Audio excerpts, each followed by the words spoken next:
Hello दोस्तों, आपका MSc campus में स्वागत है। जैसा कि पहला वीडियो हम लोग बना चुके हैं जिसमें हम कोशिकाओं के क्या परिभाषा है, इसके संबंध में कौन कौन वैज्ञानिक आए, क्या काम किए, इसका अध्ययन इसके पहले वाले वीडियो में कर चुके हैं। हम बात करते हैं कि वही अध्ययन तो करने के बाद हम लोग बात किए थे कि 1940 आते आते स्टेम का खोज हुआ। स्टेम तात्पर्य आप समझ गए होंगे कि सूक्ष्मदर्शी था। और जब खोज हुआ तब जाके पता चला कि कोशिका का आकृति ऐसा था और उसमें कितने पार्ट थे, हम लोग उसके बारे में ऑलरेडी फिगर बना के इसके पहले वीडियो में बताए थे।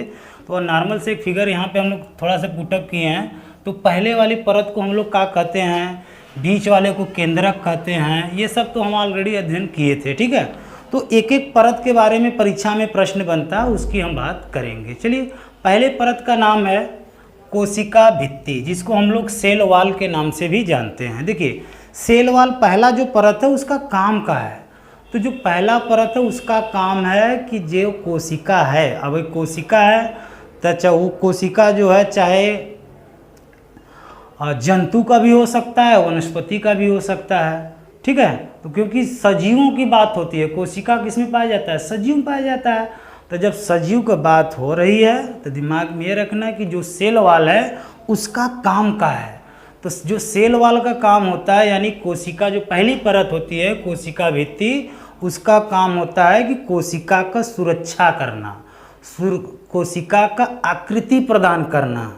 ठीक है, और हम बात कर लेते हैं कि भैया अच्छा, इसका तो ये काम हो गया। तो सेल वॉल का खोज किसने किया, तो सेल वॉल का कोशिका भित्ति का खोज के कले रॉबर्ट हुक। और आपको पहले ही बता दिया, रॉबर्ट हुक कोशिका का भी खोज करे ना 1965 में, तो इसका भी खोज का होगा। इसने जब पहला परत देखा तो उसका नाम क्या था, कोशिका भित्ति। तो खोज हो गया। ये बना किसका है, तो बहुत नहीं पूछा जाता है, तो परागमय झिल्ली का।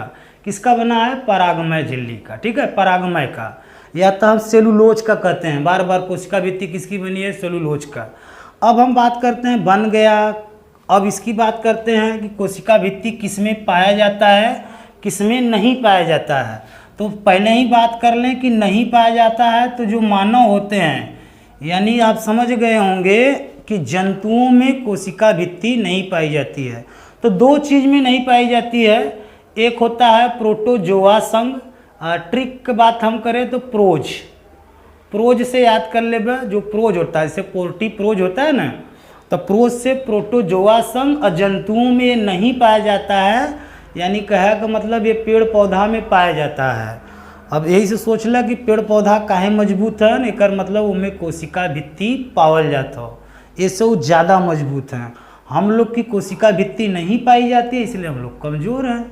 ठीक है, किसके अपेक्षा, पेड़ पौधे के अपेक्षा, शारीरिक रूप से हम बात कर रहे हैं। ठीक है, और किसमें नहीं पाया जाता है, तो दो हैं, एक है प्रोटोजोआ संघ में, जिसमें एक कोशिकीय जीव आते हैं, संघ को पढ़ाएंगे तो वहाँ पे समझाएंगे। ठीक है, और जंतुओं में भी ये चीज़ नहीं पाई जाती है, क्या, कोशिका भित्ति। और किसमें पाया जाता है, तो बाकी इनको छोड़कर सब में पाया जाता है, चाहे वो शैवाल हो, चाहे कवक हो, चाहे वनस्पति हो, चाहे जो है कोई भी जीव हो। ठीक है, सब में का पाया जाता है कोशिका भित्ति। किसमें नहीं पाया जाता, तो दो ही हैं, याद कर लीजिए कि प्रोटोजोआ संघ के जितने जीव हैं उसमें कोशिका भित्ति नहीं पाई जाती है, और जंतुओं में कोशिका भित्ति नहीं पाई जाती है।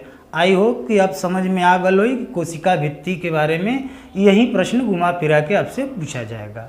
अब हम बात करते हैं कोशिका झिल्ली का, कि भैया कोशिका झिल्ली। अब जो देखो यहाँ फिगर के माध्यम जो दूसरी परत है, अब इसके अंदर कौन आएगा, कौन अंदर से बाहर जाएगा।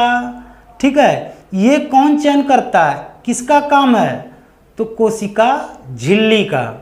हाँ, लेकिन अब बताओ, कोशिका झिल्ली देखो सब में पाया जाता है, बात एक चीज़ में नहीं पाया जाता है, हमने लिख दिया है, उसका नाम का है विषाणु। विषाणु में कोशिका झिल्ली नहीं पाया जाता है। और कोशिका झिल्ली बना किसका है, पहले सुन लो, तो अर्धपरागमय का बना हुआ है। ठीक है, अब सेकेंड हम बात करते हैं, इसका काम का है कोशिका झिल्ली का। तो कोशिका झिल्ली का बस एक का काम हो कि कोशिका के अंदर कौन जाएगा, कौन अंदर से बाहर आएगा, इसका देख रेख करना किसका काम है, कोशिका झिल्ली का। ठीक है, ये सब में पाया जाता है, चाहे पेड़ पौधा हो चाहे मनुष्य हो। ठीक है, ये अब भाई देखने का काम है तो चयन करता है कि भाई ये मना भी करता है। देखने का मतलब घर पे अगर दरवाजे पे कोई के लगा दे ले देखे बदे तो मना भी करेगा ना कि ये चीज़ अंदर नहीं जा सकता, अंदर से ये चीज़ बाहर नहीं जा सकता है। तो इसीलिए कोशिका झिल्ली को हम लोग कस्टम ऑफिसर के नाम से भी जानते हैं। कस्टम ऑफिसर के नाम से किसे जाना जाता है? तो कोशिका झिल्ली। कस्टम का मतलब क्या होता है? कस्टम एक अधिकारी होते हैं, पूछ जांच करे वाला। ऐसे ही या तो हम उसको क्या बोलते हैं? चयनात्मक झिल्ली, यानी चयन करेगा कि कौन कोशिका के अंदर जाएगा, कौन कोशिका के अंदर से बाहर आएगा। उसको हम लोग क्या बोलते हैं? चयनात्मक या तो वर्णात्मक झिल्ली। और इसका खोज किसने किया? तो भैया दो चीज़ का खोज नहीं कर ले, घबराए का बात नहीं है। 1965 में भी इसी का खोज हुआ था। किसने किए? तो रॉबर्ट हुक। रॉबर्ट हुक ने हालांकि खोज तो किए थे, लेकिन मृत इसके पहले वाले में खूब अध्ययन किया। रॉबर्ट हुक कौन थे? स्लाइडन स्वान कौन थे? ठीक है। और लुवेनहाक कौन थे? बिस्को कौन थे? न्यू सेल थ्योरी का होता है, इसका अध्ययन ऑलरेडी इसके पहले किए। और स्टेम के बाद हम लोग इसके स्टेप बाय स्टेप अध्ययन कर रहे हैं, जो कि परीक्षा की दृष्टि से बहुत पूछा जाता है कोशिका से क्वेश्चन। ठीक है। अब हम बात करते हैं अंतःपराधिकी जालिका। अंतःपराधिकी जालिका का होता है तो कोशिका के अंदर एक पार्ट है जिसको हम लोग अंतःपराधी जालिका करते हैं। उसका काम क्या होता है? उसका काम बस इतना होता है कि प्रोटीन, जो प्रोटीन होता है, चाहे वसा हो, ठीक है, शरीर के अंदर जो प्रोटीन बनता है या वसा हो, उसको झिल्ली तक पहुंचाने का काम किसका है? तो अंतःपराधी जालिका का। तो अंतःपराधी जालिका से बस इतनी सी बात रखो कि प्रोटीन हो, चाहे जौन बा वसा हो, भाई सबको ज़रूरत होती है। प्रोटीन की फैक्ट्री किसको कहते हैं? राइबोसोम को। तो भैया प्रोटीन का फैक्ट्री कहता है तो प्रोटीन बनल तोरे फैक्ट्री में कहीं पहुँचेबे, तो प्रोटीन और वसा के पहुँचावे वाला का काम की करला? तो अंतःपराधिकी जालिका। आई होप ये भी तक समझ में। चौथा हम बात करते हैं राइबोसोम। यही राइबोसोम है जिसको हम लोग प्रोटीन की फैक्ट्री के नाम से जानते हैं। तो राइबोसोम के बारे में थोड़ी सी बात कर लेते हैं कि राइबोसोम की अगर हम खोज की बात करते हैं तो रॉबिन्स और ब्राउन आते हैं। जो ये रॉबिन्स हैं, देखिए बात है, जो रॉबिन्स थे ये वनस्पति वाले थे और जो ब्राउन्स थे वो जीव वाले थे। ये 1953-54 में सब मिल के जौन बा खोज करे चालू कर लें राइबोसोम के बारे में। तो थोड़ा सा रॉबिन्स और ब्राउन का नाम याद रखिए, खोज के लिए इनका नाम जाना जाता है। राइबोसोम का क्या होता है? जो कोशिका होता है, देखो राइबोसोम जो है ना, केंद्रक, जो केंद्रक बीच में होता है उसी के साथ चिपका होता है। आप एकेडमिक क्लास तो है नहीं कि एकदम डिटेल में बताएं, प्रिपरेशन है, वहाँ से नॉर्मल क्वेश्चन बोलते हैं कि भैया प्रोटीन की फैक्ट्री किसे कहते हैं, या राइबोसोम को अन्य नाम से क्या जाना जाता है, खोज किसने किया। तो राइबोसोम का काम क्या होता है ना, राइबोसोम जो है अमीनो एसिड से प्रोटीन बनाता है। ऐसे भी जब पाचन वाला पढ़ा रहे थे क्लास में, आपको याद होगा, याद है ना जी? ठीक। तो क्लास में जब हम पढ़ा रहे थे तो हमें ये याद था कि भैया हमारे शरीर को प्रोटीन की ज़रूरत नहीं है, हमारे शरीर को किसकी ज़रूरत है? अमीनो एसिड की ज़रूरत है।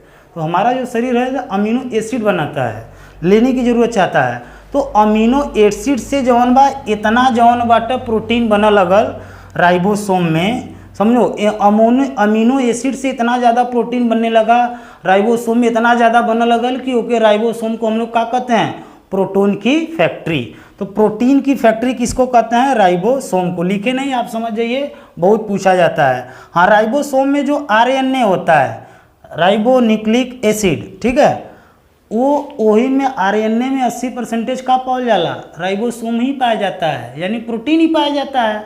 ठीक, तो आपको याद रखना चाहिए हाँ राइबोसोम को लेकर। अब भारतीय मूल के एक वैज्ञानिक थे जो साउथ के थे, 2009 में उन्हें नोबेल पुरस्कार मिला राइबोसोम के खोज के लिए। कुछ उसमें और गतिविधियों का वर्णन किए होंगे, तो उनका नाम का था वेंकटरमन रामकृष्णन। इनको 2009 में विज्ञान के क्षेत्र में जो है, विज्ञान के किस क्षेत्र में? तो राइबोसोम के क्षेत्र में इन्हें नोबेल पुरस्कार दिया गया, भारतीय मूल के वैज्ञानिक का। तो इनका नाम आपको याद रखना चाहिए। ठीक है, तो ये था हमारे पास राइबोसोम। अब हम बात कर लेते हैं किसका? माइटोकांड्रिया का। जो माइटोकांड्रिया है इसको हम लोग पावर हाउस ऑफ सेल कहते हैं, और जो केंद्रक होता है उसको हम लोग पूरे कोशिका का प्रबंधक कहते हैं। ठीक है, अभी 2-4 अगर बातें छूटी होंगे तो अगले वीडियो में बता दिया जाएगा। हरित लवक का होते हैं, अभी शायद लाइसोसोम के बारे में भी हम नहीं लिख पाएँ। तो हर एक चीज़ के बारे में अध्ययन ऑलरेडी इस वीडियो में होगा और आगे भी होगा, ठीक है। माइटोकॉन्ड्रिया का खोज की बात बहुत नहीं पूछा जाता है, तो 1886 में अल्टमैन नाम के एक वैज्ञानिक ने किया कि ये लेकिन नाम किसने दिया, तो ये दिए हैं बेड़ा।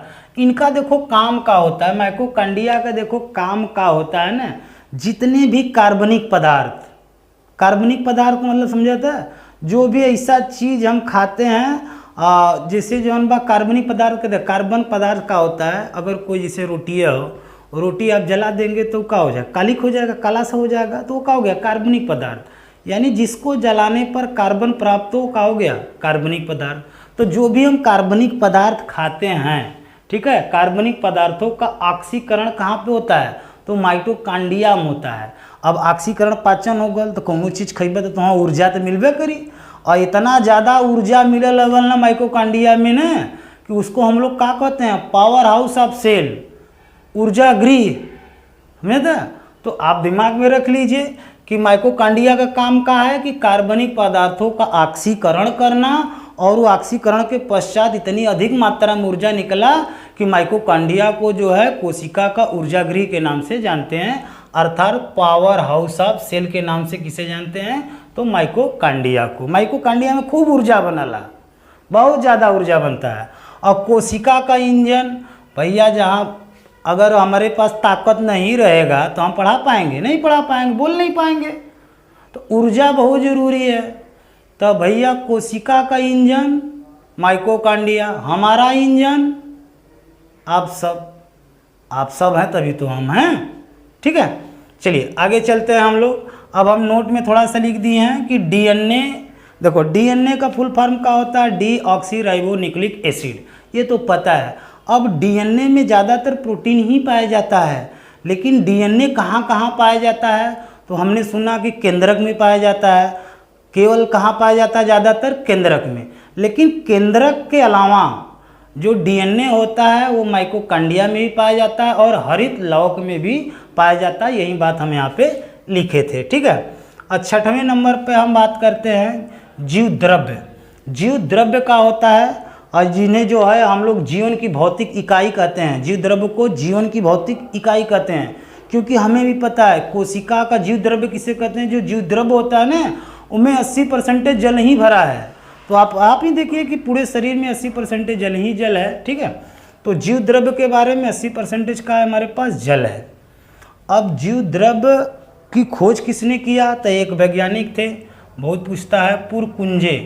तो पुरकुंजे नामक के वैज्ञानिक ने जीव द्रव्य का खोज कर ले। और जीव द्रव्य देखो दो प्रकार का होता है, एक होता है कोशिका द्रव्य, यानी जो टोटल कोशिका होता है उसमें जहाँ जहाँ भाई पानी का सपोर्ट है कि कहीं हिले डुले न फंक्शन, कि राइबोसोम कहीं पटक के जौन बा लाइसोसोम के लगे चल जा, लाइसोसोम जौन बाटे माइटोकॉन्ड्रिया के लगे भाग जा, तो उसको ठीक से कैसे कोई सामान लेवल जाला तो कि ठीक से भरल जाला ना, कि उनमें जौन बा कहीं हिले डुला न, तो हिले न डुला के बदे का खाली जल भरल हो कि मैं कोशिका में छोटे जो शरीर का अंग देख रहे हैं, सबसे छोटा इकाई कोशिका। अब इतना थोड़ा फंक्शन है ना कि सब अपना अपना काम करें। देखा था छोटी सी एक चिप हो, उनमें कितना फोटो वीडियो का आदमी के पूरी जीवन डाटा बा।